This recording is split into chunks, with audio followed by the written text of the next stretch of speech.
Ditampilkan sebuah fasilitas riset biologi di Kutub Utara milik perusahaan Arctic Biosystems. Seorang ilmuwan bernama Hiroshi dan ajudannya Daniel masuk ke sebuah lab dan menemukan kandang hewan yang terbuka, dua pria tewas dan rekan mereka Peter yang masih bertahan tapi terlihat tidak baik-baik saja. Saat Hiroshi memberinya air, ada sesuatu yang berdenyut terlihat pada leher atau tepatnya tenggorokan Peter. Anehnya, Hiroshi menyebut ini sebagai kemajuan.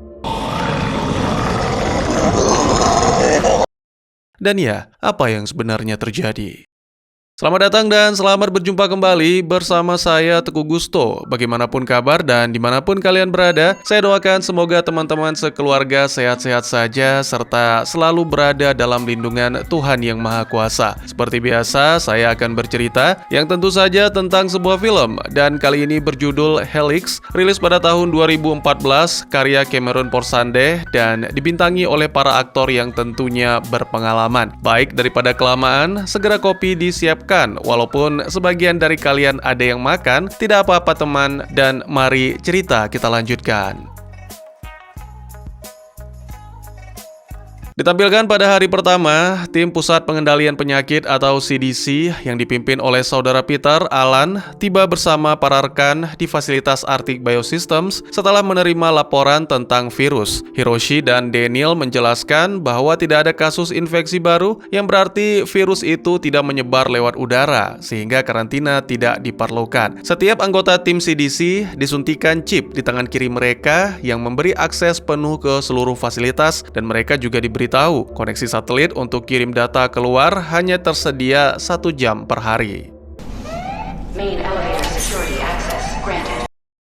Alan dan Julia mengunjungi Peter yang sekarang diikat, kondisinya kritis, dan Alan yakin Peter tidak akan bertahan lebih dari 1 malam. Saat Julia mengambil sampel darah, Alan mulai mengajukan beberapa pertanyaan dan Peter hanya menyebut white room. Julia melihat darah Peter berwarna hitam dan tiba-tiba Peter pun mengamuk, mendorong mereka lalu merampas jarum suntik. Untungnya saat Alan menahan Peter, Julia langsung menyuntikkan obat penenang.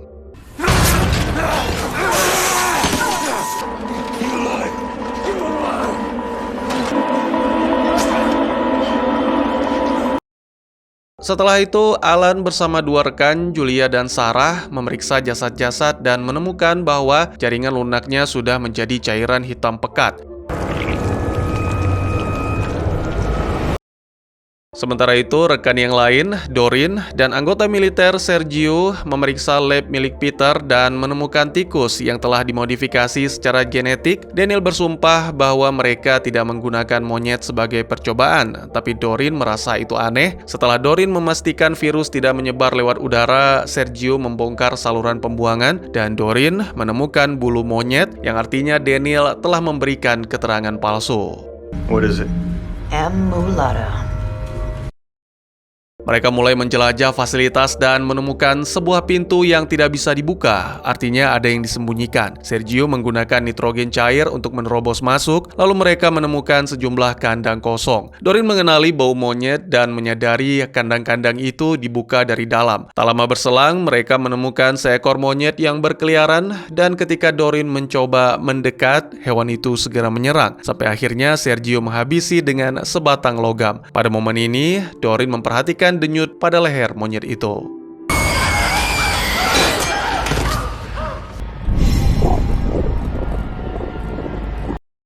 Tokoh utama kita bernama Sarah berada di kamar Peter dan menemukan drive berisi rekaman video harian. Di video pertama, Peter membuat isyarat dengan tangan yang dikenali Alan sebagai kode rahasia masa kecil yang biasa dipakai untuk memperingatkan soal ayah mereka yang suka mabuk-mabukan dan artinya lari. Di saat yang sama, alarm di ruang isolasi berbunyi dan mereka mengetahui Peter telah membuka saluran udara menggunakan gergaji tulang untuk melarikan diri. Alan menyusuri saluran itu dan segera menemukan jejak cairan hitam yang dia ikuti hingga akhirnya menemukan jasad seorang penjaga yang kehilangan lengan.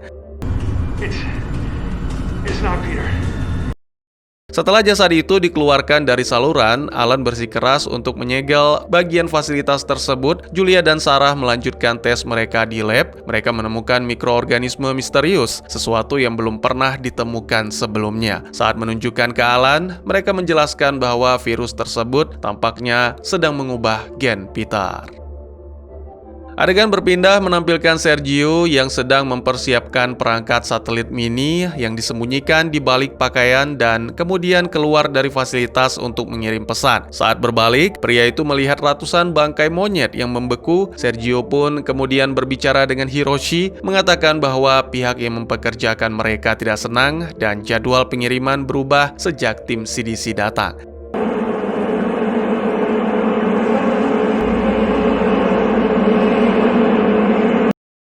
Sementara itu, ditampilkan Peter mengenakan seragam penjaga dan menggunakan lengan si penjaga yang sebelumnya untuk membuka kunci. Kini dia masuk ke sebuah ruangan dan menyerang semua staf di dalamnya.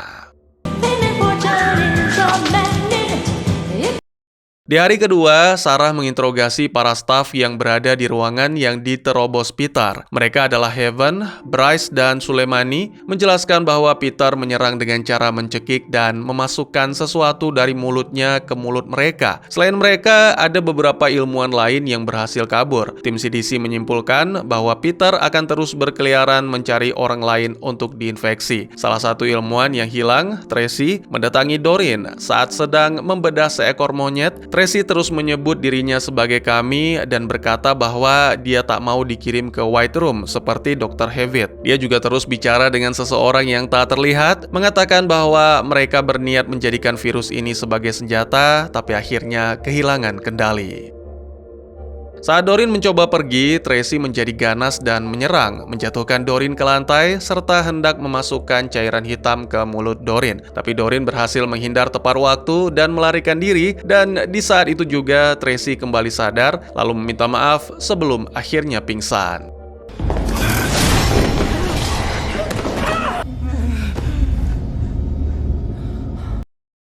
Setelah melihat catatan suntikan, Julia menemukan bahwa Peter telah menyuntikkan tikus-tikus dengan formula baru bernama Narvik. Sebagian tikus mendapat suntikan Narvik A dan sisanya mendapat Narvik B. Para ilmuwan yang membantunya adalah mereka yang ditemukan dalam keadaan tewas. Julia lalu meminta Hiroshi untuk mengulang eksperimen Peter demi mengamati hasilnya secara langsung.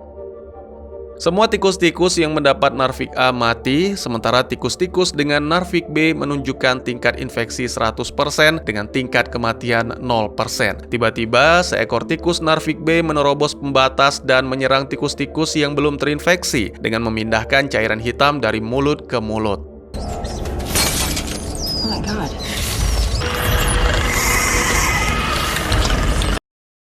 Sementara itu, di koridor, Sergio dan Daniel berhasil menangkap salah satu ilmuwan yang hilang. Dia tampak sangat sakit dan dibawa pergi dengan tandu yang terlihat oleh para staf lain. Mereka mulai bertanya-tanya tentang proses evakuasi, sehingga Alan menjelaskan bahwa CDC tidak bisa mengambil resiko karena virus ini bisa menyebar ke seluruh dunia hanya dalam kurun waktu 4 minggu.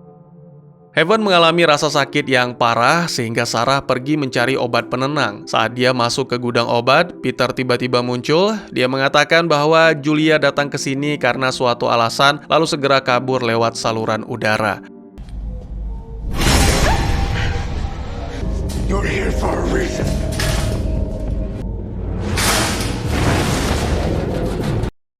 Tak lama kemudian, Alan, Sergio, dan Daniel datang sehingga Sarah segera melaporkan apa yang terjadi. Sergio menemukan cairan hitam di dalam saluran dan mengira Peter sengaja meninggalkan jejak. Lalu Sergio memanjat masuk ke saluran udara dan menyusuri jalur sampai akhirnya menemukan Peter. Alan mengawasinya lewat kamera, tapi dalam beberapa detik layar pun tiba-tiba menghitam. Saat tampilan kembali muncul, Alan melihat dirinya sendiri, yang berarti Peter telah mengambil kameranya, serta kini berada tepat di atas.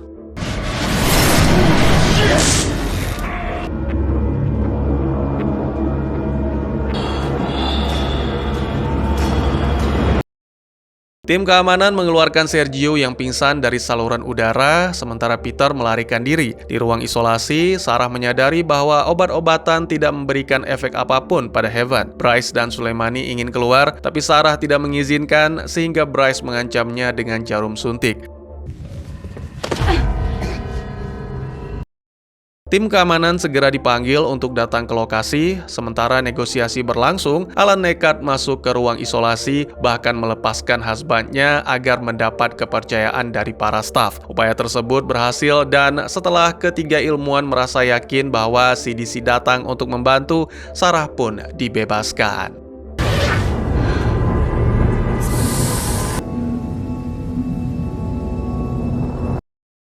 Tak lama kemudian, Julia memperlihatkan kepada Alan hasil pengujian terhadap tikus. Tikus yang terinfeksi Narvik A mati akibat peluruhan organ dalam, sementara tikus Narvik B menunjukkan perilaku agresif. Julia meyakini bahwa virus Narvik B memprogram ulang otak untuk menciptakan penyebaran infeksi sempurna seperti Peter. Sementara itu, bersamaan dengan datangnya Doreen ke ruang isolasi membawa Tracy, Heaven mengalami kejang. Ketika Sarah bergegas memeriksa kondisinya, Heaven mengungkapkan bahwa ia hanya berpura-pura, lalu membenturkan Sarah ke dinding hingga pingsan. Doreen kemudian didorong masuk ke dalam ruangan oleh Bryce dan Soleimani, lalu ketiga ilmuwan tersebut melarikan diri.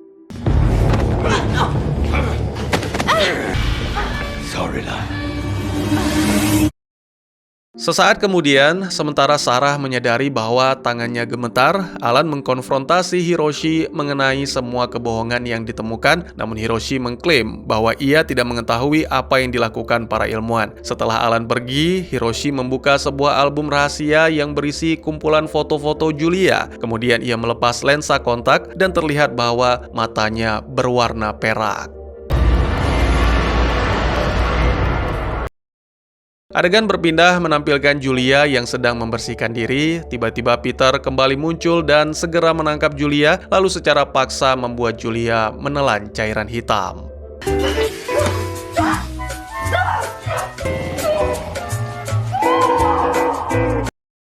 Hari ketiga, Alan menemukan Julia dalam kondisi tak sadarkan diri di kamar mandi. Ketika Alan bertanya apa yang terjadi, Julia mengingat kembali serangan sebelumnya, namun mengaku tak mengingat apapun. Setelah mengantar Julia ke ruangan, Alan mendengar suara mencurigakan dan mengikuti sumbernya sampai ke ruangan lab, di mana ia menemukan Peter yang memohon pertolongan sebelum akhirnya tumbang.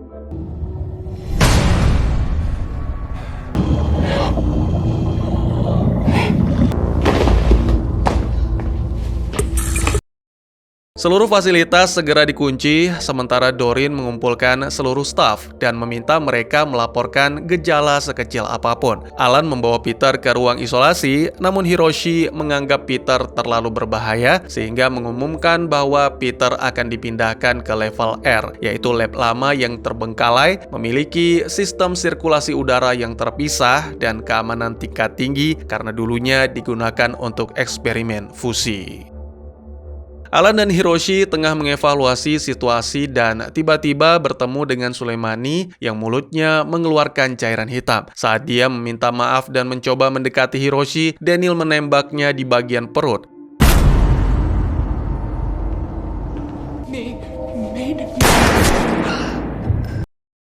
Dengan bantuan Hiroshi, Alan segera mengeluarkan peluru tersebut dan membalut lukanya. Sementara itu, Julia menatap cermin dan melihat luka-luka muncul pada kulit serta cairan hitam yang keluar dari mulutnya, namun itu hanya halusinasi.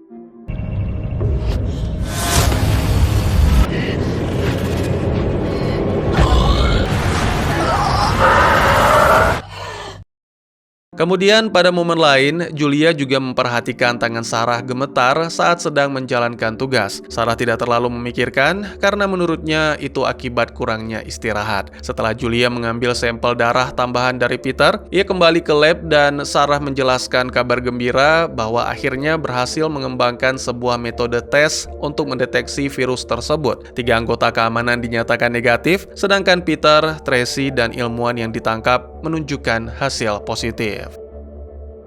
Saat Sarah pergi memberitahu Alan, Julia diam-diam melakukan tes pada diri dan hasilnya negatif, namun tetap menyembunyikan hasil tes tersebut di sakunya. Sergio dan Doreen kembali ke lab tempat sebelumnya meneliti monyet, namun mendapati ruangan itu telah dibersihkan sepenuhnya dan bangkai monyet pun lenyap. Doreen yang marah berniat menemui Hiroshi, namun Sergio meyakinkan bahwa hal itu hanya akan membuang-buang waktu dan menawarkan diri untuk mencarikan sampel baru. Mereka pergi keluar dan Sergio menggunakan bor untuk mengambil sampel dari salah satu monyet yang beku.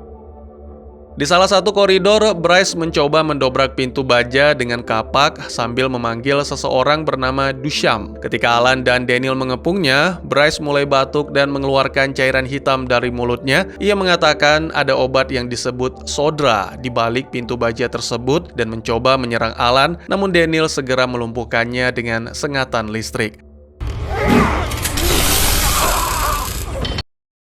Saat petugas membawa Bryce ke level R, Alan mengetuk pintu baja dan staf bernama Dusham muncul untuk memberitahunya bahwa tidak ada obat yang dimaksud.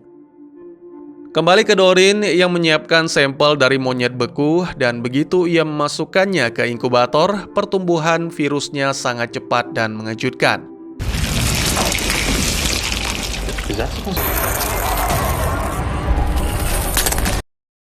Ia langsung mematikan organisme itu dengan gas, lalu menjelaskan bahwa virus itu tidak seharusnya berkembang seperti ini. Ia ingin melaporkan temuannya, namun Sergio membujuk agar merahasiakan hal ini karena lab tersebut akan dibersihkan lagi seperti ruangan sebelumnya.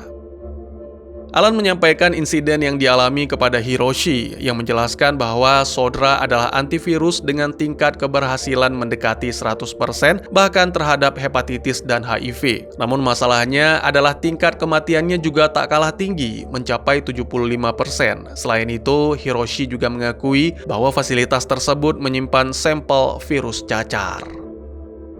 Saat semua alat tes dipersiapkan, seluruh staf menjalani pemeriksaan. Mereka yang dinyatakan negatif diizinkan kembali ke kamar masing-masing, sedangkan yang hasilnya positif dikirim ke level R. Hasil akhir menunjukkan bahwa hampir sepertiga penghuni markas telah terinfeksi. Sementara itu, Daniel dan tim pergi untuk memindahkan Soleimani dan Bryce, namun ketika membuka pintu, Soleimani langsung menerjang dan berusaha menyebarkan cairan hitam kepada Daniel. Salah satu penjaga menyerang dengan sengatan listrik, namun serangan itu hanya membuat Soleimani terpental dan memanfaatkan kesempatan itu untuk melarikan diri. Dan saat para penjaga melakukan pengejaran, Daniel menemukan bahwa Bryce telah tewas. Di level R, Julia melihat Sarah menjatuhkan barang dan tampak tidak stabil. Ia mendesak Sarah untuk melakukan tes dan hasilnya menunjukkan negatif. Daniel datang dan memberitahu mereka mengenai Soleimani. Percakapan tersebut terdengar oleh salah satu staf yang kemudian menyebarkan informasi. Kepanikan pun terjadi dan semua orang berusaha melarikan diri. Saat kerumunan memenuhi koridor, Soleimani menerjang seorang penjaga dan mulai memasukkan cairan hitam ke mulutnya. Di saat yang sama, Julia mengalami batuk-batuk, mengingat kembali serangan yang pernah ia alami.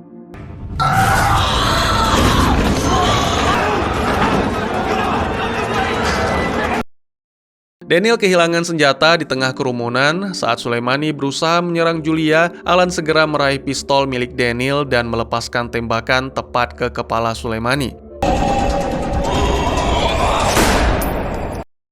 Kemudian Julia mulai menunjukkan bahwa diri mengeluarkan cairan hitam sehingga memutuskan untuk tetap berada di level R. Pada akhirnya level R disegel dan Alan berencana segera menghubungi militer setelah koneksi satelit tersedia. Di kamar, Sarah kembali memperhatikan tangannya yang gemetar, lalu meminum obat. Adegan kemudian menunjukkan bekas luka pada punggung Sarah yang mengundang tanda tanya. Sementara itu, di luar, seseorang berseragam militer memasang bahan peledak pada antena satelit. Di level R, Julia memeriksa hasil tes diri dan hasilnya tetap negatif. Kemudian wanita itu memeriksa beberapa hasil tes positif lainnya dan menemukan bahwa sebagian kini berubah menjadi negatif. Ini berarti alat tes tersebut tidak akurat, sehingga ia mencoba melaporkan pada Alan, namun sayangnya bersamaan dengan itu terjadi ledakan yang menghancurkan antena, yang mana juga membuat komunikasi internal tidak berfungsi.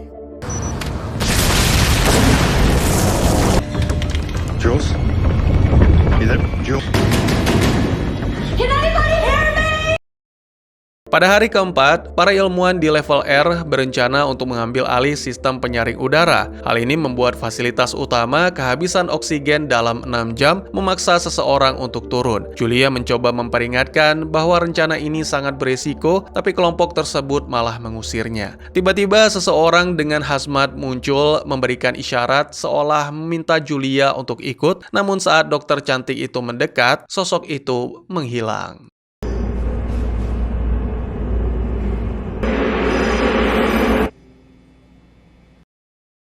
Alan, Hiroshi, dan Daniel membicarakan tentang antena yang hancur. Daniel mengatakan mereka sedang menyelidiki, sedangkan Hiroshi mengumumkan bahwa mereka akan meninggalkan penghuni level R karena terlalu berbahaya jika mereka diberikan akses ke atas. Di kamar, Sarah menyadari tangannya masih gemetar ketika hendak meminum obat. Gadis itu didatangi oleh seorang staf bernama Dr. Ejem yang bertanya tentang keakuratan alat tes. Hasil tesnya memang negatif, namun terdapat tanda aneh di lengannya. Sarah melakukan tes ulang dan hasilnya masih negatif, namun Ejem tetap meragukan.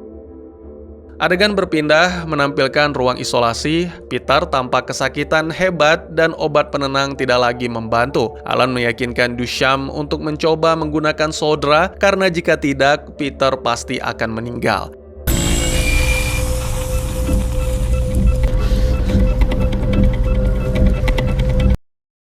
Sesaat setelah sodra disuntikan ke dalam tubuh, kondisi Peter mulai membaik. Sementara itu, Hiroshi bertemu dengan Sergio karena ledakan antena. Sergio mengungkapkan bahwa Hiroshi adalah pencipta virus tersebut dan memperingatkan bahwa jika ia tidak memenuhi hasil yang dijanjikan, maka akan ada masalah.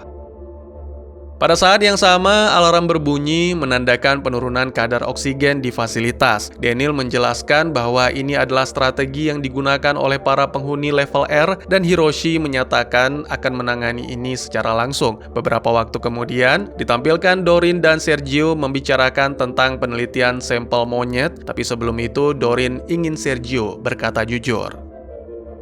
Sergio pun menjelaskan bahwa ia adalah anggota unit investigasi khusus dari Pentagon yang dikirim ke fasilitas ini untuk menyelidiki dugaan penelitian ilegal. Doreen kemudian melanjutkan pengujian dan menemukan bahwa seseorang secara khusus telah merekayasa virus ini untuk memunculkan sifat tertentu dalam manusia. Sergio terdiam seolah terkejut, tapi setelah itu dia segera menghabisi Doreen dan melepas tikus-tikus agar terlihat seolah-olah telah terjadi kecelakaan.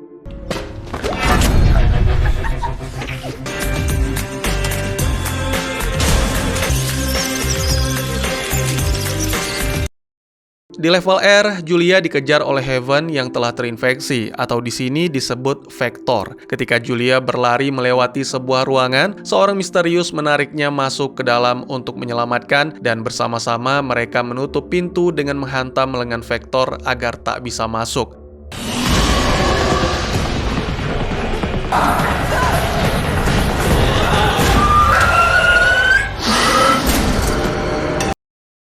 Setelah mengunci pintu, orang misterius pun melepas maskernya yang ternyata seorang wanita mengaku bernama J. Keduanya kemudian mencari persediaan dan secara tidak sengaja menemukan inisial JLW pada dinding. Julia merasa terkejut karena itu adalah cara ia menulis inisial saat masih kecil di Montana. Namun ia sama sekali tidak mengingat pernah berada di tempat ini.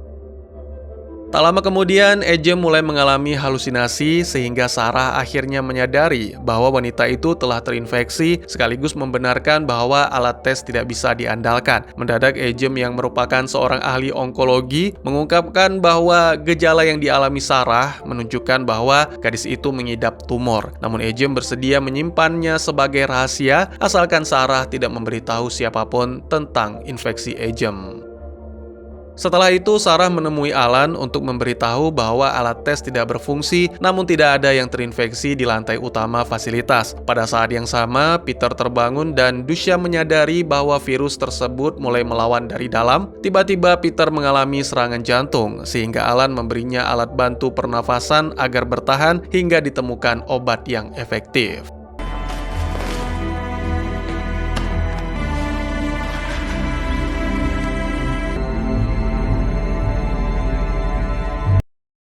Kondisi tubuh Sarah semakin memburuk dan sayangnya gadis itu tidak bisa menemukan obat yang biasa dikonsumsi, jadi memilih obat yang efeknya lebih kuat. Kondisi Ejem juga memburuk, jadi Sarah memberinya suntikan untuk mengatasi, lalu ditampilkan Daniel yang memberitahu Hiroshi bahwa banyak orang yang mulai merasa sakit akibat kekurangan udara bersih, sehingga Hiroshi membuka tangga tersembunyi di kantornya. Mereka segera menuju ke ruang kendali penyaring udara dan menemukan para ilmuwan bersenjata yang siap melawan. Salah satu dari mereka memuntahkan cairan hitam. Melihat hal ini, Hiroshi mengatakan bahwa isolasi hanya bersifat sementara dan bersumpah akan mencari jalan keluar.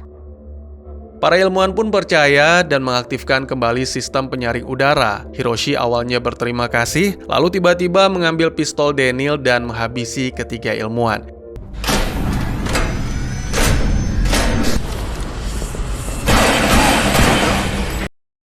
Hiroshi kemudian meminta Daniel untuk membawa mayat-mayat itu, sedangkan ia pergi mencari Julia. Setibanya di sebuah koridor, Hiroshi berpapasan dengan Heaven, namun ia hanya lewat begitu saja tanpa diserang.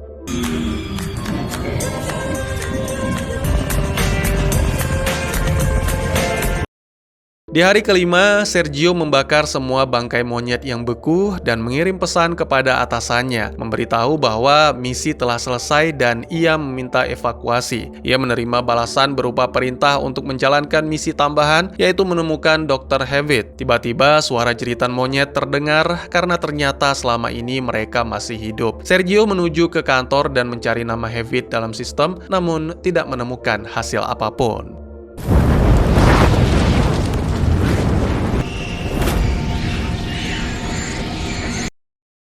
Setelah melalui beberapa pengujian, Alan menemukan cara untuk meningkatkan efektivitas Sodra dan Dusham bersiap menguji pada hewan. Di level R, Hiroshi membuat seolah-olah diri telah diserang sebelum menemukan Julia dan Jay dengan alasan bahwa kelompok yang merusak penyaring udara telah menusuknya. Julia dan Jay tidak memiliki persediaan obat-obatan untuk menangani, sehingga harus berjalan melalui lorong gelap untuk mencapai sisi lain dari fasilitas tersebut.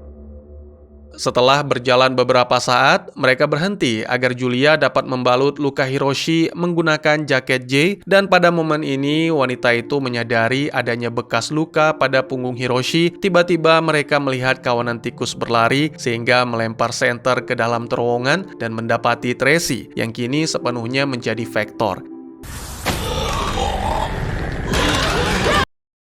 Ketiganya langsung berlari dan Hiroshi bersama Julia berhasil berlindung di dalam sebuah ruangan, sementara Jay tertinggal di belakang dan menjadi korban. Julia ingin menyelamatkannya, namun Hiroshi mengatakan bahwa semua sudah terlambat dan segera mengunci pintu rapat-rapat.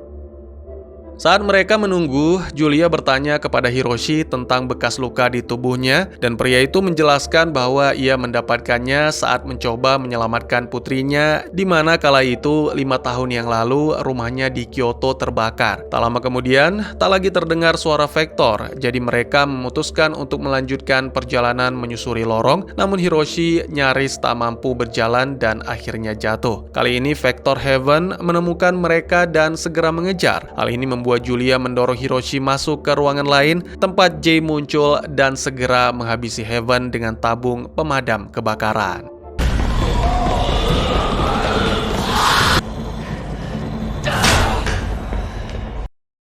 Kemudian, kedua wanita itu merawat luka Hiroshi dan Jay mengatakan bahwa Hiroshi berbohong tentang putrinya, yang mana itu membuat Julia bingung karena Jay seharusnya tidak tahu cerita itu. Julia pun segera menyadari bahwa Jay adalah halusinasi dan semua yang dilakukan Jay sebenarnya adalah tindakan Julia sendiri. Di lab, Alan menemukan jasad Doreen dan mengira seseorang sengaja menjatuhkan kandang-kandang itu. Setelah perdebatan pelik, Alan dan Daniel memeriksa rekaman CCTV, namun filenya mengalami korup.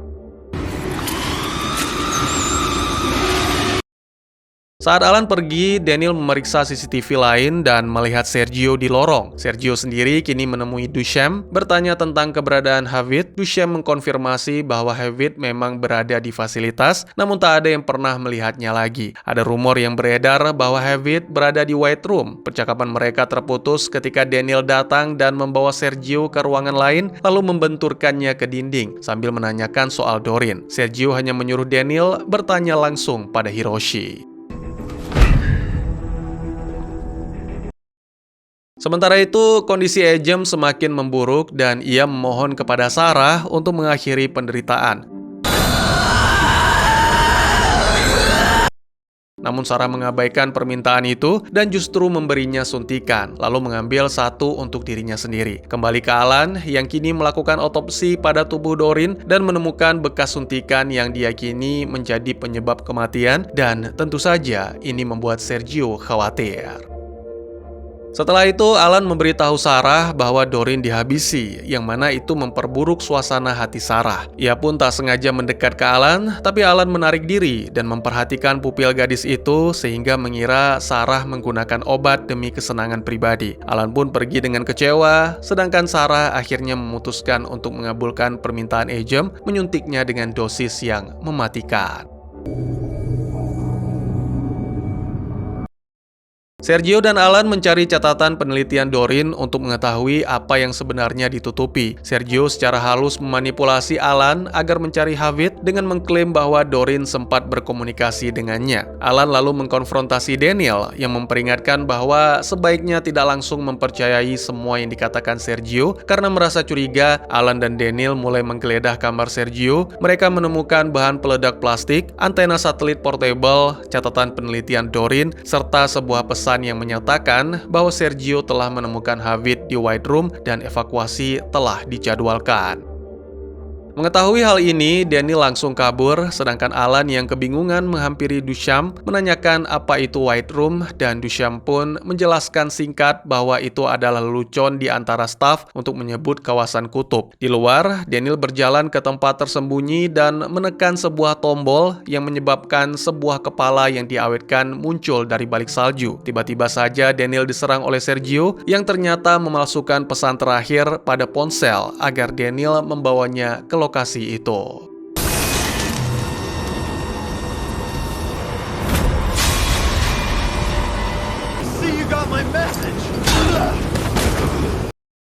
Sergio pun mengambil kepala Havid dan hendak kembali ke markas, namun tiba-tiba saja ia bertemu Alan yang langsung menyerang karena telah menghabisi Doreen. Sebagai seorang prajurit, Sergio dengan mudah menumbangkan Alan dan memotong tali penuntun, lalu meninggalkan Alan sendiri di tengah salju.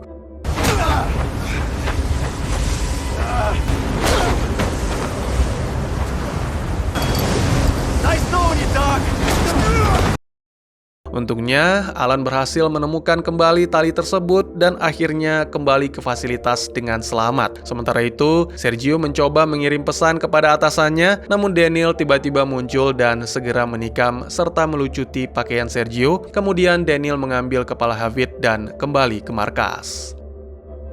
Keesokan harinya, hari ke-6, tepatnya dini hari, sosok misterius terlihat menyeret tubuh Sergio. Lalu di level R, Julia melihat seorang gadis kecil di lorong dan mencoba mengikutinya, namun malah bertemu Peter. Menyadari bahwa ini bukan kenyataan, Julia kembali menoleh ke arah gadis kecil dan melihat cairan hitam di mulutnya.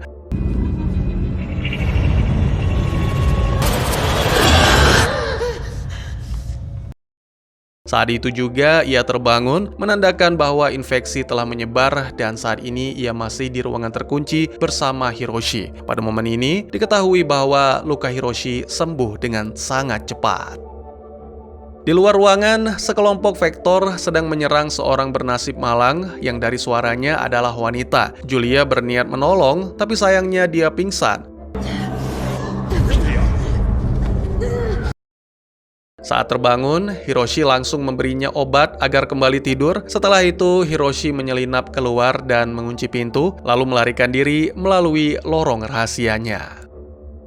Kembali ke Alan, ia menggunakan bahan kimia dan api untuk melubangi lantai besi agar bisa turun. Pintu menuju level R hanya diamankan dengan rantai sederhana sehingga bisa dengan mudah dipotong, namun tiba-tiba saja para Vektor menyerang dan menangkap Sarah, yang mana memaksa Alan untuk memotong tangan salah satu dari Vektor demi menyelamatkan Sarah, dan mereka pun kembali berlari menuju lantai utama.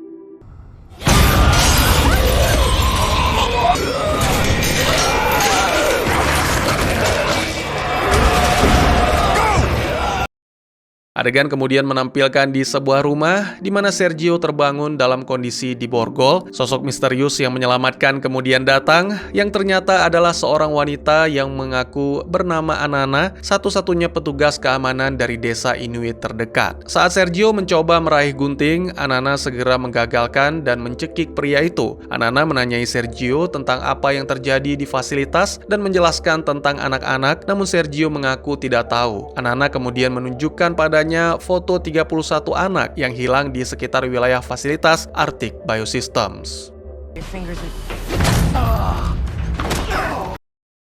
Di lab, Alan dan Sarah menemukan bahwa virus mengirimkan sesuatu ke dalam sel. Saat itu Hiroshi terlihat kembali dan Alan dengan marah memaksanya agar mau bicara. Hiroshi menjelaskan bahwa Narvik awalnya diciptakan sebagai pembawa obat untuk semua jenis kanker, namun seseorang telah memodifikasinya menjadi bentuk seperti yang mereka lihat sekarang. Setelah Alan pergi, Daniel melaporkan bahwa ia telah menyingkirkan Sergio, yang mana membuat Hiroshi marah karena jika Sergio tidak mengirim laporan, maka apa yang disebut mereka akan datang.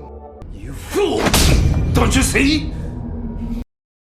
Sementara itu, Julia mengalami halusinasi lain yang menempatkannya di sebuah kabin bersama gadis kecil dan Peter. Diketahui bahwa gadis itu juga bernama Julia dan mengatakan ia sering datang ke rumah itu setiap musim panas bersama ibunya. Julia pun menyadari bahwa tempat itu adalah rumah di Montana yang dulu dikunjungi bersama sang ibu, dan gadis kecil itu adalah versi muda dirinya sendiri. Halusinasinya berubah menjadi makan malam bersama semua rekan kerja yang mengatakan bahwa mereka berada di sana karena Julia dan semuanya selalu berkaitan dengan dirinya. Ketika Julia memotong kalkun, tiba-tiba saja cairan hitam keluar dari dalamnya. Julia segera terbangun dengan mata berwarna perak. Kini dia tidak lagi melihat tanda-tanda infeksi dan darahnya tampak normal meski matanya masih terasa amat sakit. Ia juga melihat Peter berada di ruangan sehingga menutup mata agar tidak menatapnya. Namun Peter tetap berbicara, menyebutkan bahwa mungkin Julia adalah survivor zero atau orang yang pertama kali sembuh dari virus.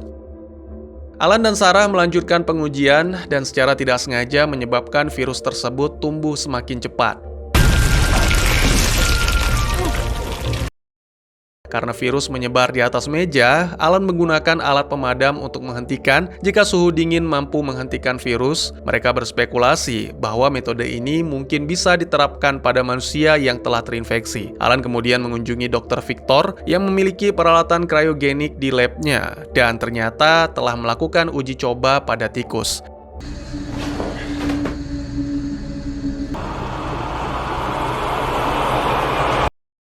Mereka menyiapkan mesin tersebut dan menempatkan Peter di dalamnya. Awalnya Peter tampak tenggelam, namun tak lama berselang ia tenang dan tertidur.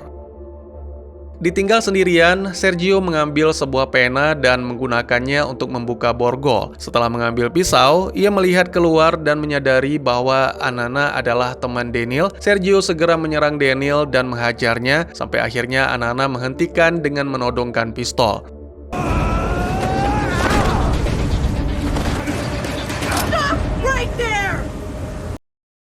Ternyata pria yang diserang oleh Sergio bukanlah Daniel, melainkan Toluk, saudara laki-laki Anana. Anana menjelaskan bahwa dulunya Toluk memiliki saudara kembar, tapi hilang saat mereka masih kecil. Anana ingin tahu siapa Daniel sebenarnya, sehingga ia dan Sergio pergi menuju fasilitas.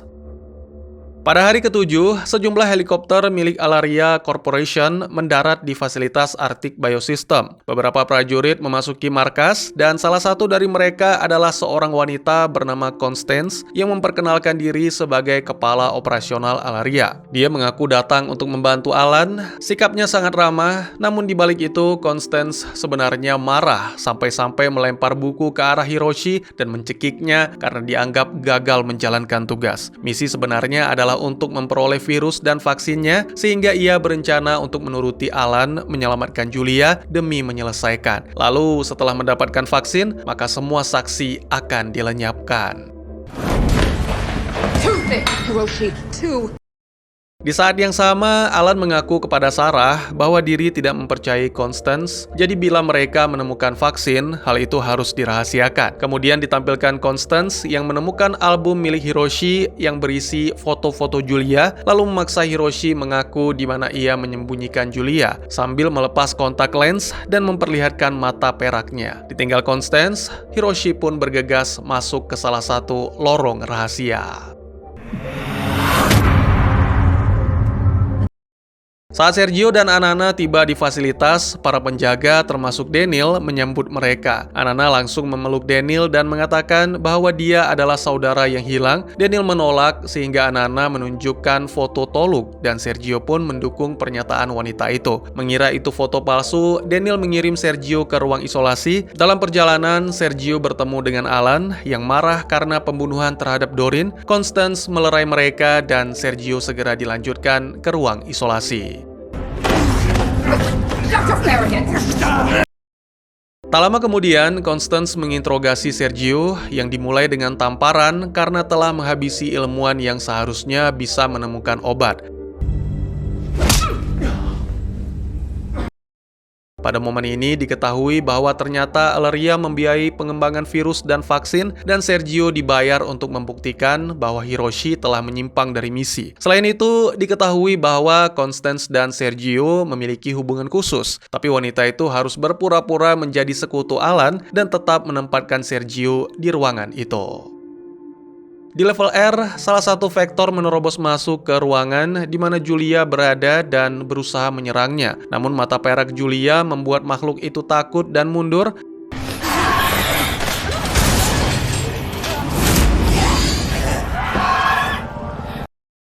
Tak lama kemudian, Hiroshi datang dan terkejut melihat mata perak Julia, lalu membalutnya sambil menangis. Kemudian ia meyakinkan Julia untuk keluar dari ruangan karena ada orang yang akan datang untuk menghabisinya. Sementara itu, Alan, Constance, dan para prajurit tiba di level R dan segera dihadang oleh orang-orang yang telah berubah menjadi Vector. Constance memerintahkan evakuasi penuh dan seluruh kelompok berlari sambil terus kehilangan personil satu persatu.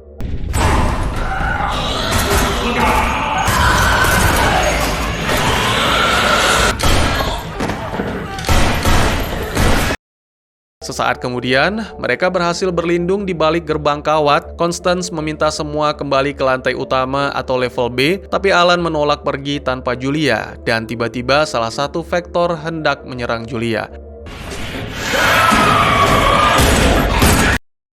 Untungnya Alan segera bertindak. Constance berterima kasih, namun tetap memaksa Alan untuk ikut pergi bersamanya. Sementara itu, Daniel mendengarkan kisah Anana tentang semua anak-anak yang hilang. Ia mengakui bahwa dulu memang banyak anak-anak di fasilitas, namun mereka semua menghilang dan tidak tahu apa yang sebenarnya terjadi.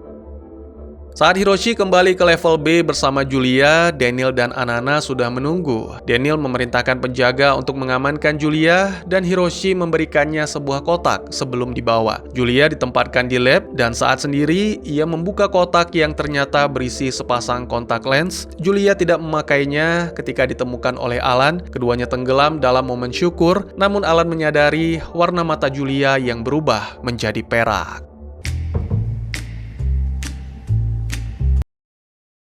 Vector mulai menerobos masuk dari atap untuk menyerbu level utama. Mereka menyusup melalui saluran udara dan mengintai semua orang. Sementara itu, Julia menjelaskan kepada Alan dan Sarah bahwa mereka harus menguji darahnya untuk menciptakan vaksin. Di saat yang sama, alarm berbunyi dan Alan bergabung dengan Daniel untuk memeriksa salah satu Vector yang dihabisi penjaga. Alan menyadari ada cairan hitam di seluruh persediaan dan mengira tujuan Vector adalah mencemari makanan. Sarah mengambil sampel darah Julia dan menyadari bahwa Julia mengalami sensitivitas terhadap cahaya. Julia pun meminta Sarah untuk merahasiakan hal ini dan melepas kontak lensnya.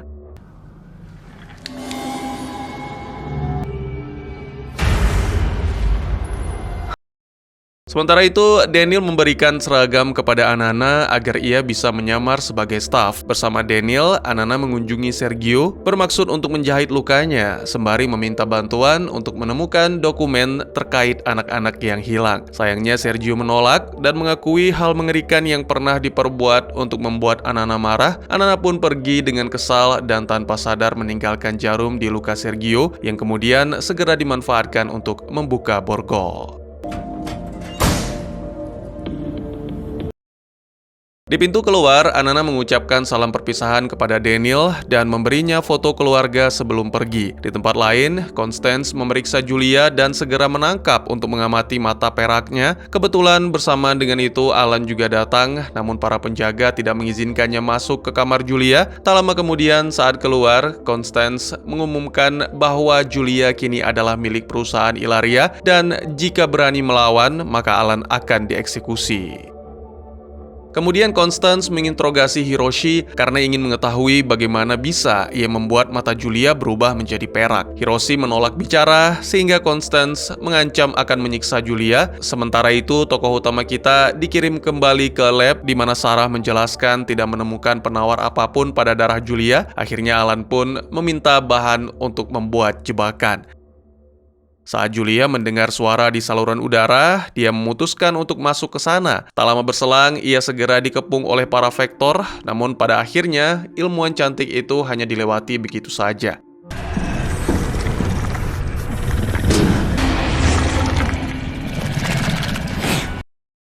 Julia pun kemudian merangkak dan berhasil mencapai lab, lalu berkomunikasi secara diam-diam dengan Alan dan Sarah. Alan meminta Julia untuk membebaskan Hiroshi agar bisa mengambil alih fasilitas karena mereka akan segera menyingkirkan Constance.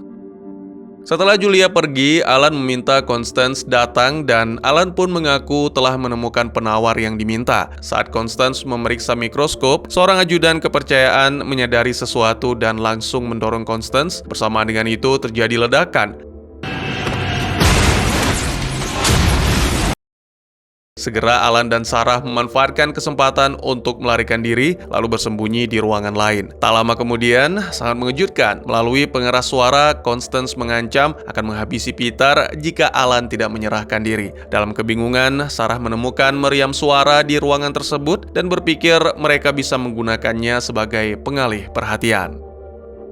Adegan berpindah menampilkan di luar fasilitas, Anana mendapati Sergio sedang mencoba mencuri kendaraan saljunya. Wanita itu pun segera menjatuhkan Sergio dan mereka terlibat perkelahian. Anana berhasil mengalahkan Sergio, namun Sergio berhasil merebut senjata dan kunci. Saat para penjaga datang, Sergio mengembalikan dua benda itu agar Anana dapat melarikan diri, sementara Sergio membiarkan dirinya tertangkap.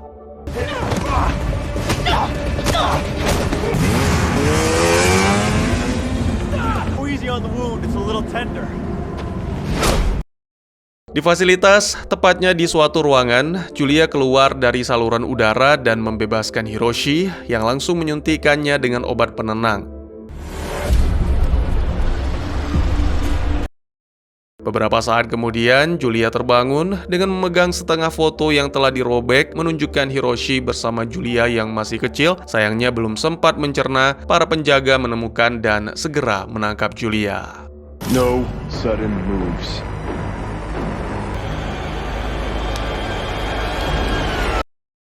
Di ruangan lain, Alan akhirnya datang dan dipaksa untuk menyaksikan bagaimana cairan kriogenik Peter dikuras atas perintah Constance. Constance juga memerintahkan penjaga untuk menghabisi Alan. Beruntung di saat yang sama, Sarah menggunakan meriam suara untuk menyerang Constance dan anak buah. Saat kondisi gelap, Hiroshi juga tiba-tiba muncul untuk menyelamatkan Alan dan meminta Sarah melarikan diri, serta terlihat juga para vektor membawa tubuh Peter.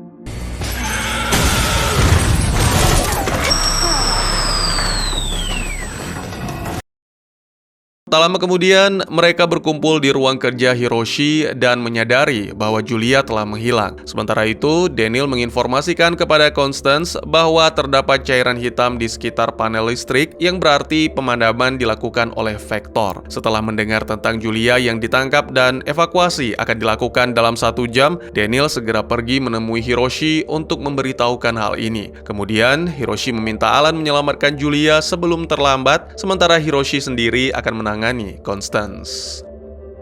Terlihat para prajurit Ilaria membungkam dan mengikat Julia, lalu memasukkannya ke dalam sebuah kotak. Sementara itu, Hiroshi menemui Constance dan mereka mulai berdebat tentang masa lalu yang mengungkap bahwa mereka pernah memiliki hubungan. Constance menyebut Julia sebagai anak Hiroshi yang menjijikkan. Tentu saja Hiroshi merasa marah dan terjadilah pertarungan yang membuat Hiroshi bertindak cepat untuk mengakhiri sang mantan.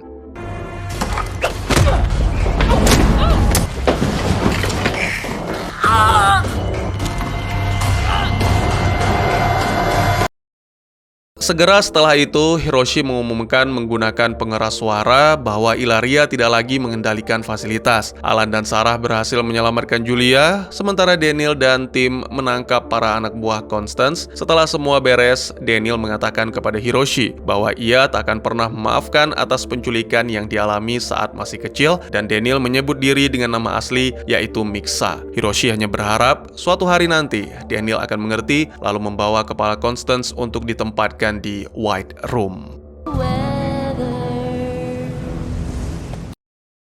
Adegan berpindah menampilkan Sarah sedang berada di koridor di level R dan tiba-tiba saja Vector mengejarnya. Sarah berlindung di balik pintu kawat, lalu di saat yang sama para penjaga datang menangkap makhluk tersebut. Terungkap bahwa Sarah sedang berperan sebagai umpan agar tim bisa menangkap Vector untuk pembersihan level R. Alan merasa bingung karena mereka hanya menemukan beberapa Vector, padahal ada sekitar 50 yang hilang. Sehingga Daniel akhirnya mengaku bahwa di bawah level R terdapat level X yang dirahasiakan, tempat mereka menyimpan semua sampel virus.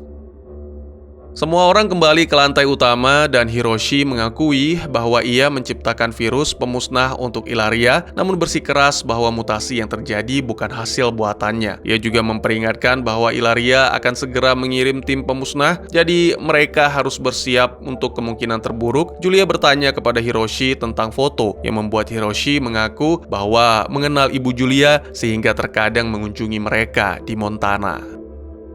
Daniel kemudian mengakses CCTV di level X dan menemukan tempat itu penuh dengan Vector. Pada suatu momen yang tak terlihat oleh kelompok Alan, para Vector mengumpulkan cairan hitam di sebuah wadah lalu memberikannya kepada Peter yang kemudian mendadak terbangun dan sepertinya kini dia telah kembali menjadi Vector.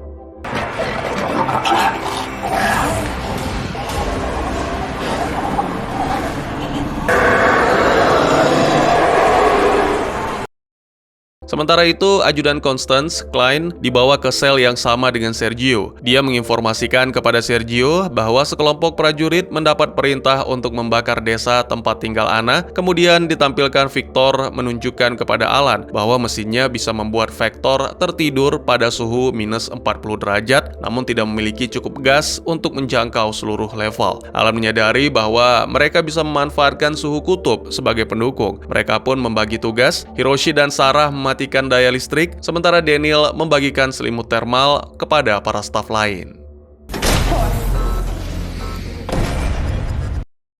Dengan padamnya listrik, Sergio bisa membuka kunci sel dan melarikan diri. Klein mencoba melanjutkan misi, tapi secara tiba-tiba Sergio menyerangnya.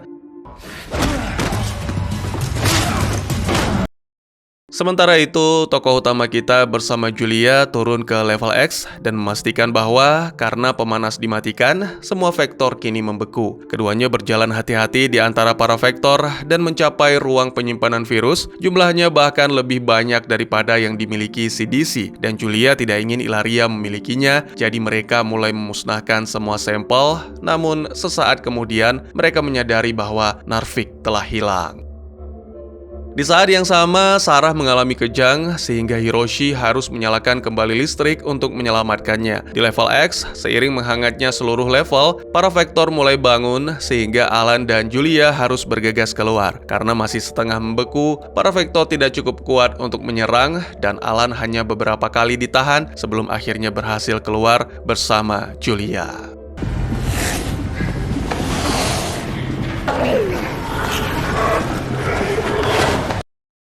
Saat menuju tangga, Julia melihat inisialnya terukir di dekat pintu rahasia dan meyakinkan Alan untuk turun ke sana. Betapa terkejutnya wanita itu ketika mendapati replika dari kabin tempat ia dibesarkan dan bertanya-tanya tempat apa ini sebenarnya. Saat keluar dari kabin, Peter pun muncul bersama para Vector. Segera Julia berdiri sebagai tameng dan menggunakan mata peraknya untuk membuat para Vector mundur sehingga ia dan Alan bisa kabur melalui tangga.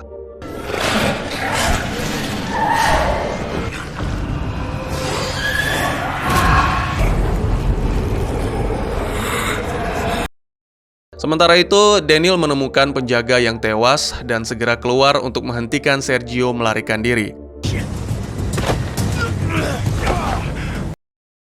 Namun setelah Sergio memberitahu apa yang terjadi pada desa Anana, Daniel pun setuju untuk membantu. Mereka kemudian mengendarai motor salju. Dalam perjalanan, mereka kehilangan arah dan beruntung Ana muncul meski tidak dengan cara yang menyenangkan. Tapi wanita itu bersedia memandu. Beberapa waktu kemudian, setibanya di desa, terlihat para prajurit sedang memasukkan warga sipil ke dalam trailer untuk dibakar. Sergio memiliki ide, yaitu menyamar sebagai salah satu prajurit dan mengatakan bahwa Daniel di pihak Ilaria. Saat prajurit Ilaria mulai meragukan, Daniel langsung meninju dan menghina Toluk untuk meyakinkan.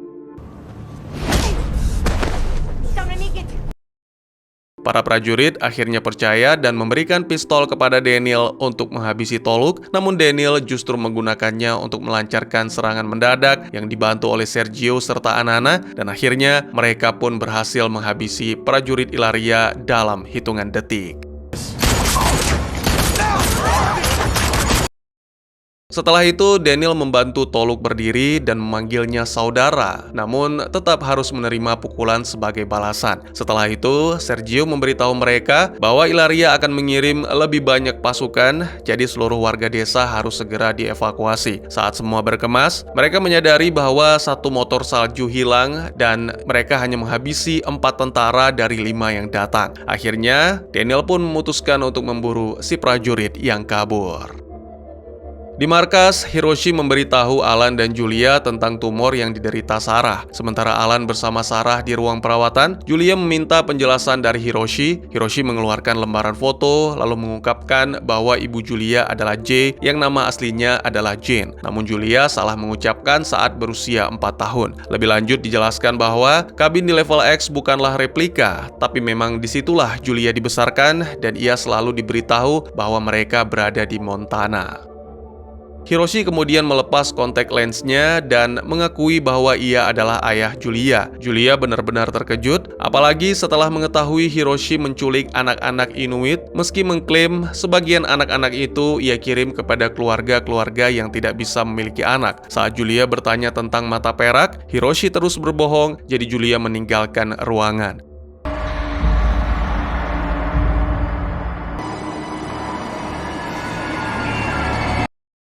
Sementara itu, ternyata sampel Narvik yang hilang ada pada Victor dan ilmuwan itu pun melarikan diri dari fasilitas.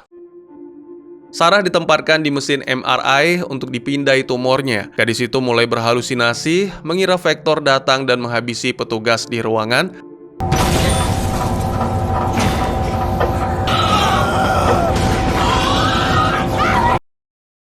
Alan segera membangunkan gadis itu dan memberitahu bahwa penyakit Sarah sudah semakin parah. Kemudian, Hiroshi menemukan rekaman yang menunjukkan bahwa Victor pergi membawa Narvik. Hiroshi memperkirakan Victor akan mati akibat cuaca dingin di luar, namun Alan dan Julia melihat peta dan menemukan sebuah stasiun terbengkalai 50 mil jauhnya. Alan dan Julia berpikir tempat itu mungkin memiliki radio yang masih berfungsi, sehingga pergi ke sana menggunakan kendaraan salju, mengabaikan larangan Hiroshi. Beberapa waktu kemudian, Alan dan Julia tiba di stasiun terbengkalai dan menemukan Victor sedang mencoba menghubungi Ilaria. Mereka gagal meyakinkan Victor sehingga terjadi pergulatan sengit. Untungnya, Alan berhasil menangkap Victor dan melemparnya keluar jendela. Stop! Don't make me use this!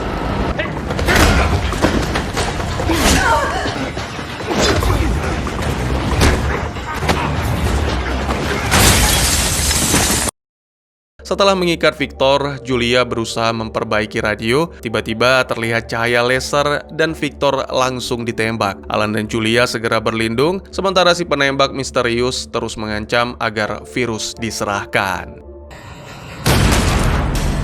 Get down!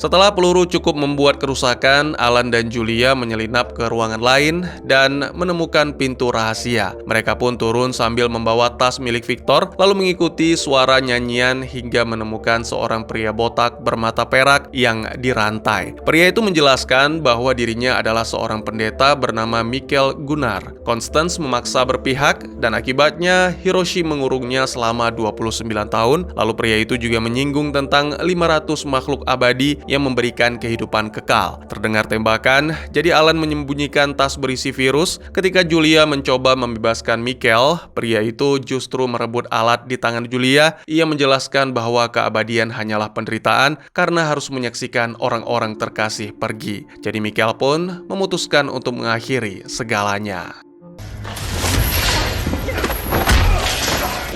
Free me! Pada saat yang sama, si penembak akhirnya menemukan dan mengikat mereka sambil mengancam akan menghabisi jika tidak menyerahkan virus. Tiba-tiba prajurit itu tewas, ternyata ditembak oleh Daniel yang mengikuti karena ternyata si penembak itulah yang lolos dari desa Inuit. Kemudian kelompok itu membakar stasiun dan Julia melempar tas berisi virus ke dalam api.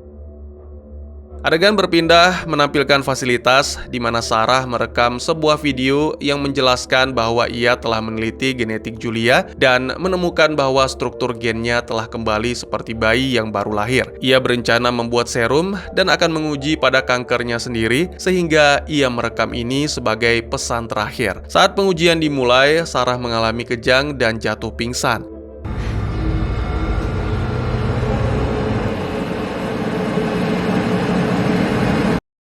Ketika yang lain kembali, Hiroshi menjelaskan bahwa ia harus membuat Sarah koma untuk menghentikan kejang. Julia menanyakan tentang Mikhail dan Hiroshi memberitahu bahwa pria itu telah menyerahkan Jane kepada Constance, lalu mengungkapkan bahwa 500 makhluk abadi adalah orang yang mengendalikan Ilaria. Hiroshi juga menjelaskan bahwa dirinya selalu berbohong selama ini demi melindungi Julia dari mereka. Kemudian, saat kondisi Sarah memburuk, Julia mengungkap bahwa ia tidak memusnahkan virus Narvik, melainkan menyembunyikan di dalam jaket.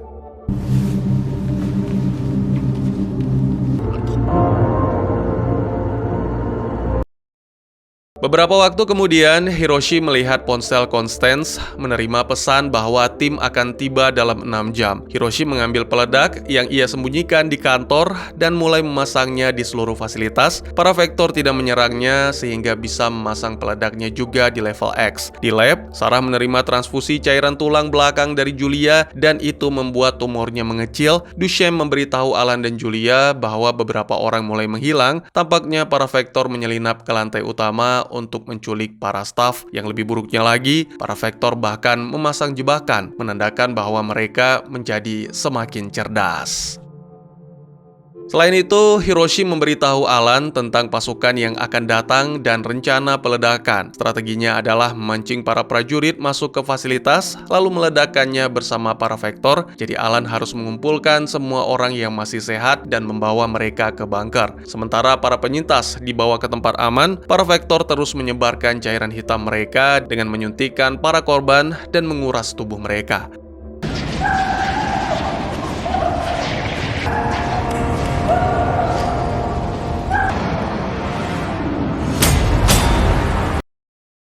Kembali ke lantai utama, Julia melakukan eksperimen pada Narvik dan mulai mengembangkan cara untuk memprogram ulang virus tersebut. Terjadi perdebatan saat Alan mengetahui bahwa Julia tidak membuang Narvik. Namun itu tidak berlangsung lama karena Sarah tiba-tiba bangun. Gadis itu merasa jauh lebih baik dan mengungkapkan ide untuk menyempurnakan vaksin.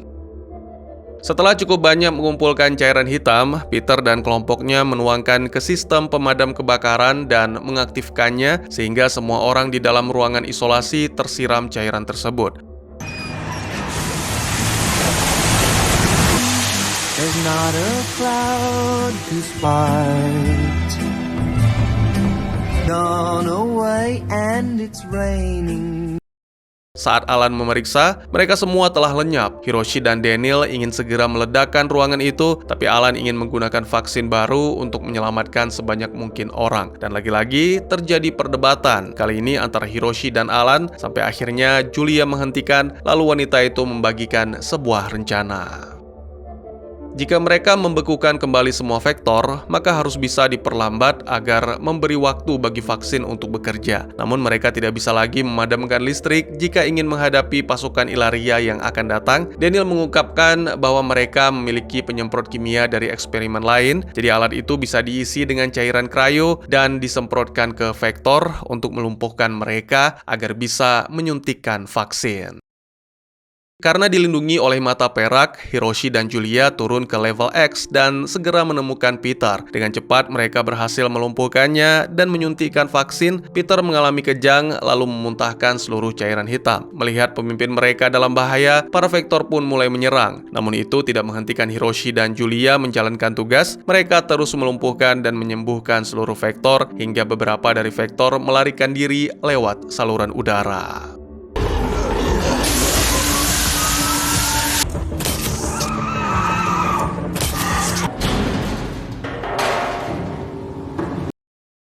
Setelah beberapa staf mulai sembuh dan dibawa ke bunker, alarm berbunyi menandakan kedatangan Ilaria. Alan, Daniel, Hiroshi, dan beberapa penjaga yang tersisa keluar untuk mengulur waktu, namun mereka terkejut saat melihat kendaraan salju tiba-tiba berhenti di jarak aman. Tim mendekat dan menemukan bahwa itu hanyalah drone pembawa peledak, jadi Hiroshi mendorong Daniel untuk menyelamatkannya.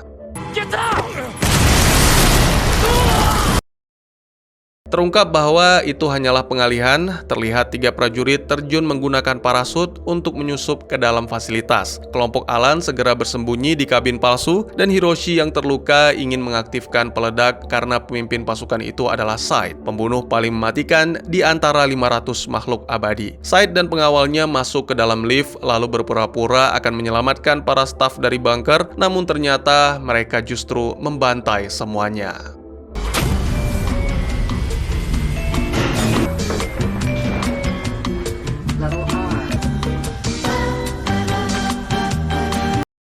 Ketika Sarah mengalami sakit kepala lagi, matanya ikut berubah menjadi perak. Di saat yang sama, Daniel mulai kehilangan kesabaran sehingga mengaktifkan peledak. Namun, tidak terjadi apa-apa karena pengawal Said telah menonaktifkannya. Exterminate. Tanpa terasa, 11 hari telah berlalu sejak pertama kali kedatangan tim CDC. Kini, memasuki hari ke-12, Said melapor ke atasan yang memerintahkannya untuk menemukan dan membawa virus serta vaksin, dan juga Hiroshi dalam keadaan hidup, sementara yang lain harus dilenyapkan. Para pria keluar dari kabin untuk memeriksa penyintas dan hanya menemukan mayat-mayat mereka. Lalu kelompok itu memeriksa CCTV dan Alan terkejut saat mengetahui bahwa Said masih remaja. Namun Hiroshi mengatakan bahwa ia adalah makhluk abadi bermata perak dan usia sebenarnya sudah berabad-abad. Said juga melihat kelompok Alan melalui kamera, sementara salah satu pengawalnya menangani sesuatu yang bergerak di dalam kotak. Penjaga lainnya, Blake, menemukan rekaman kematian Constance yang membuat Said marah dan terungkap bahwa wanita itu adalah ibunya. Alan dan Hiroshi sengaja membicarakan rencana mereka dengan suara keras. Said mendengar melalui kamera dan tidak menyadari bahwa itu hanya jebakan. Saat alarm memperingatkan kecelakaan biologis yang sebenarnya mereka picu untuk mengalih perhatian, Hiroshi dan Alan keluar untuk mengambil tabung beku. Said dan para pengawal mengepung mereka, jadi Hiroshi melempar tabung tersebut ke atas es yang tipis. Salah satu pengawal Said berlari mengambilnya, sehingga es itu retak dan membuatnya jatuh. Ketika Hiroshi dan Alan mengambil senjata mereka, Said dan Blake ternyata sudah menghilang.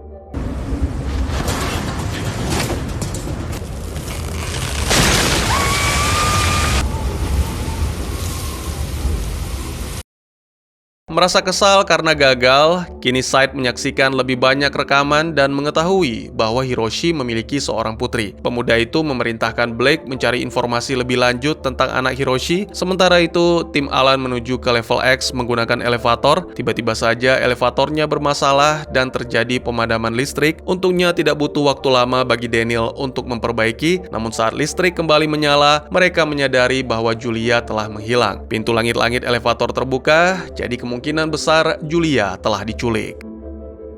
Setibanya di kabin, Hiroshi meminta semuanya untuk menunggu karena sedikit saja melakukan kesalahan, maka nyawa Julia akan berada dalam bahaya. Mendadak ada sebuah tabung yang jatuh dari tangga yang ternyata berisi pesan dari Said dan sepotong jari yang menerangkan kondisi Julia, serta meminta Hiroshi untuk datang sendiri membawa virus. Kelompok itu segera menyusun rencana. Alan dan Peter akan masuk ke saluran udara untuk membuka salah satu pintu, sementara Hiroshi akan melepaskan gas bius yang akan memenuhi lantai utama. Lalu Daniel diminta untuk tetap di kabin menjaga para penyintas. Namun pria itu malah mencuri virus dan pergi menemui Said.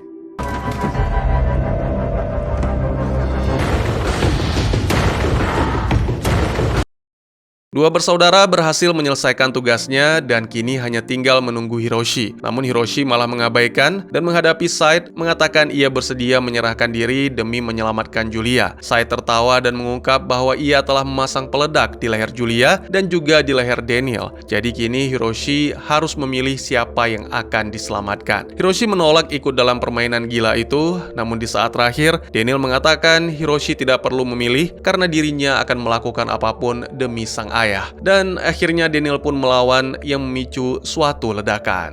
I forgive you.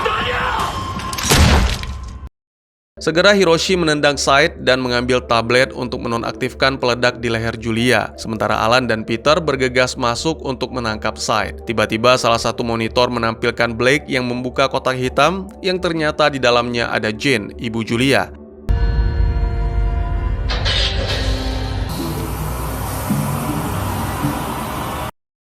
Sementara itu, Sergio membantu para penyintas Inuit menemukan tempat aman yang baru, namun Toluk merasa Sergio berbahaya sehingga mengusirnya dari desa. Beberapa waktu kemudian, Anana marah besar saat mengetahui hal ini dan memaksa Toluk membantunya untuk mencari Sergio.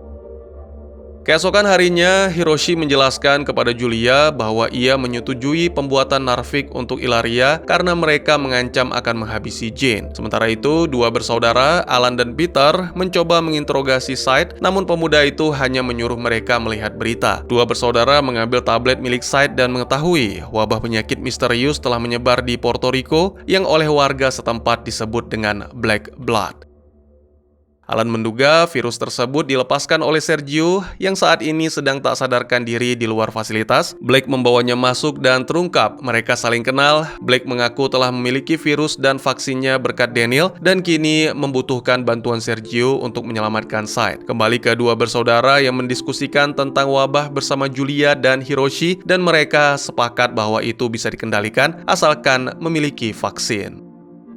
Hiroshi kemudian menyimpulkan kemungkinan lokasi persembunyian Blake, lalu mereka bergegas mencarinya. Blake memberikan pistol kepada Sergio dan mereka siap untuk beraksi, namun Sergio malah melumpuhkan Blake. Lalu tak lama berselang, tim Alan datang. Setelah perdebatan pelik, Sergio membiarkan Julia memeriksa kondisi Jane. Dan demi membuktikan bahwa diri tidak lagi bekerja untuk Ilaria, Sergio menghabisi Blake, lalu menawarkan virus dan vaksin asalkan Hiroshi menyerahkan daftar 31 anak Inuit yang diculik. Hiroshi mengakui bahwa daftar itu tidak pernah ada, tapi mengingat semua nama-nama mereka, jadi meminta Sergio untuk mencatat. Beberapa waktu kemudian, setelah memiliki daftar lengkap, Sergio pun meninggalkan fasilitas, sedangkan Hiroshi menyerahkan tabung virus dan vaksin kepada Alan. Sementara itu, sangat mengejutkan, Peter membebaskan Syed karena ternyata sejak awal, saudara Alan itu telah bekerja sama dengan Ilaria. Ya, Peterlah yang menyebarkan virus ke dunia, dan kini ia menyerahkan detonator kepada Syed, lalu agar terlihat seperti kabur, Syed menyerang Peter hingga pingsan.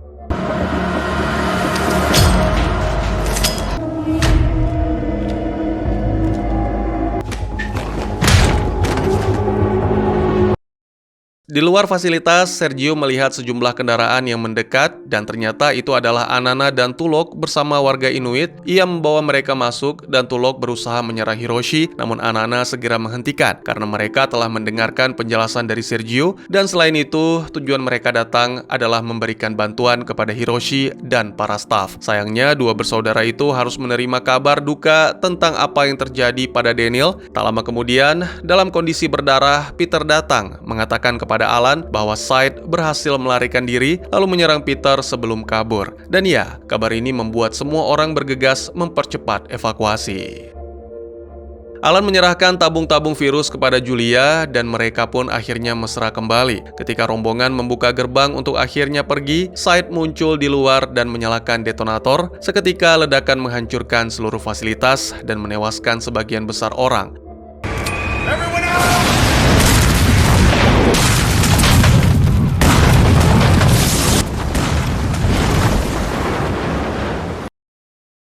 Alan selamat dan menyadari bahwa Syed telah menangkap Julia serta membawa tabung-tabung virus. Saat Jane memohon agar putrinya dilepaskan, Syed tanpa segan-segan menghabisi wanita tua itu. Lalu sebuah helikopter mendarat di dekat mereka dan Syed memborgol Julia ke dalamnya.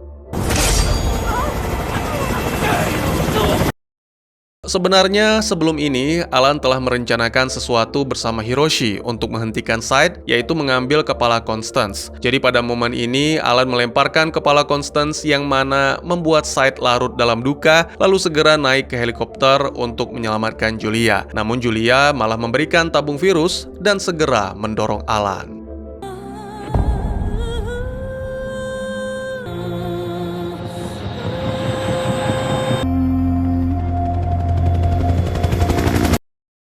Film pun ditutup dengan menampilkan pada hari ke-235, Alan secara diam-diam bertemu dengan Peter di salah satu negara di daratan Eropa. Alan mengaku bahwa dirinya telah mengetahui lokasi Julia, yaitu di salah satu markas Ilaria, lalu ditampilkan rapat dewan 500 makhluk abadi dan sangat mengejutkan. Ternyata rapat itu dipimpin oleh Julia. Apa yang sebenarnya terjadi? Dan tamat. Ya, film ini merupakan campuran antara kisah kiamat zombie, meskipun di sini disebut vektor, dan thriller ilmiah. Premis ceritanya berpusat pada tim gabungan dari CDC dan militer Amerika yang dikirim ke sebuah fasilitas penelitian biomedis di Kutub Utara bernama Arctic Biosystem. Tempat ini beroperasi tanpa hukum, pengawasan, atau batasan dari pemerintah manapun, dan sepertinya yang segera terungkap juga tanpa etika, karena munculnya wabah virus berbahaya yang mengancam jiwa. Seperti yang kita tahu, cerita mengikuti Dr. Alan Farragut, pemimpin tim CDC, yang segera harus berhadapan dengan Dr. Hiroshi Hatake, kepala Arctic Biosystem. Hiroshi bukan tipe ilmuwan yang kooperatif, ia lebih mirip anak kecil yang keras kepala, sangat pandai menyembunyikan niat, dan seolah tidak terpengaruh oleh siapapun. Padahal, fasilitas tempatnya bekerja ternyata menyimpan lebih banyak virus mematikan dibandingkan markas CDC itu sendiri. Belum lagi bertambahnya jumlah manusia yang berubah menjadi vektor dengan pikiran kolektif, namun Hatake tetap bersikap tenang seperti tidak terjadi apa-apa.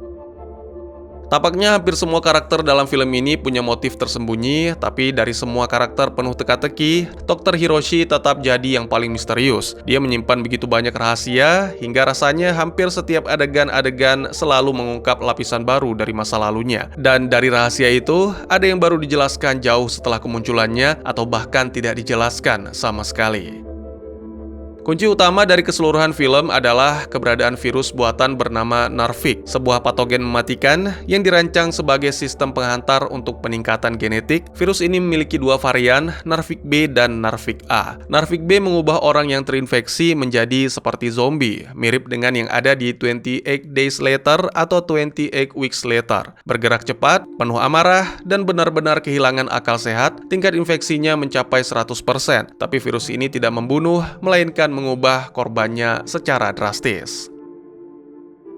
Sementara itu, Narvik A jauh lebih mematikan. Varian ini memiliki tingkat kematian mendekati 100%, benar-benar membunuh siapapun yang terinfeksi dalam waktu singkat. Pengembangan virus ini didanai dan dikelola oleh 500 manusia abadi yang asal-usulnya belum jelas, tapi pada suatu adegan, meskipun belum pasti, Syed menyebutkan bahwa kaum mereka dulunya diburu dan dihabisi karena dianggap sebagai penyihir. Jadi, mungkin ini mirip Old Guard kali ya. Tujuan 500 makhluk abadi ini juga masih belum jelas. Tapi sejauh yang saya pahami, mereka ingin menguasai dunia dengan cara mengubah umat manusia menjadi vektor agar bisa dikendalikan. Ini berdasarkan beberapa adegan, tampak Hiroshi dan Julia tidak diserang oleh vektor, dan pada suatu adegan, Constance menyinggung tentang alfa dan kepatuhan, yang kemungkinan itu adalah tentang manusia.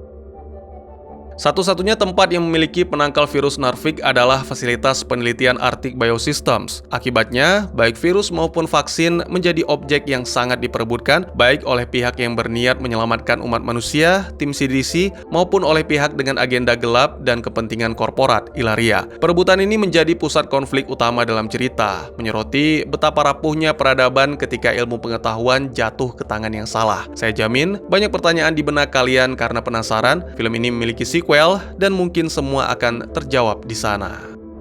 Cerita ini mengangkat makna tentang bagaimana kemajuan sains yang tak disertai etika dapat berubah menjadi bencana besar bagi umat manusia. Melalui konflik antara ilmuwan, korporasi, dan para penyintas wabah, kita diajak melihat betapa rapuhnya batas antara niat baik dan kekuasaan yang korup. Eksperimen yang awalnya ditujukan untuk menyembuhkan penyakit justru berbalik menjadi alat manipulasi dan kendali massal. Pesan moral yang muncul sangat kuat, manusia bukanlah objek percobaan. Manusia memiliki nilai dan martabat yang harus dijaga. Kisah ini juga menyoroti pentingnya tanggung jawab pribadi di tengah sistem yang penuh kebohongan dan dominasi, serta bagaimana keberanian, pengorbanan, dan pencarian jati diri seperti yang dialami Julia, Daniel, maupun Sarah mampu membawa harapan di tengah kehancuran. Dari semua itu, pelajaran terbesar yang bisa diambil adalah bahwa manusia, meski rapuh, tetap menjadi kekuatan sejati yang tak bisa sepenuhnya dihancurkan, dan justru dari keraguan, penderitaan, serta pilihan-pilihan sulit itulah harapan baru terlahir. Mungkin segitu saja teman-teman, terima kasih buat yang sudah menyaksikan. Silahkan memberikan komentar, bertanya, ataupun merequest kira-kira film apa yang menarik untuk dibahas. Bisa lewat kolom komentar, atau buat yang malu-malu bisa via DM ke Instagram saya di @tekugusto. Insya Allah pasti akan dibaca. Mari kita jadikan kolom komentar sebagai sarana penambah wawasan dan menciptakan jalinan persaudaraan, bukan malah menjadikannya sebagai tempat pembulian sehingga menciptakan permusuhan. Jangan lupa untuk dukung terus channel ini dengan cara share, like, dan subscribe, karena dukungan dari kalian sangat berharga bagi saya demi perkembangan channel ini. Saya Gusto, sampai jumpa di video selanjutnya. Tetap semangat, tetap bersyukur setiap hari. Dadah!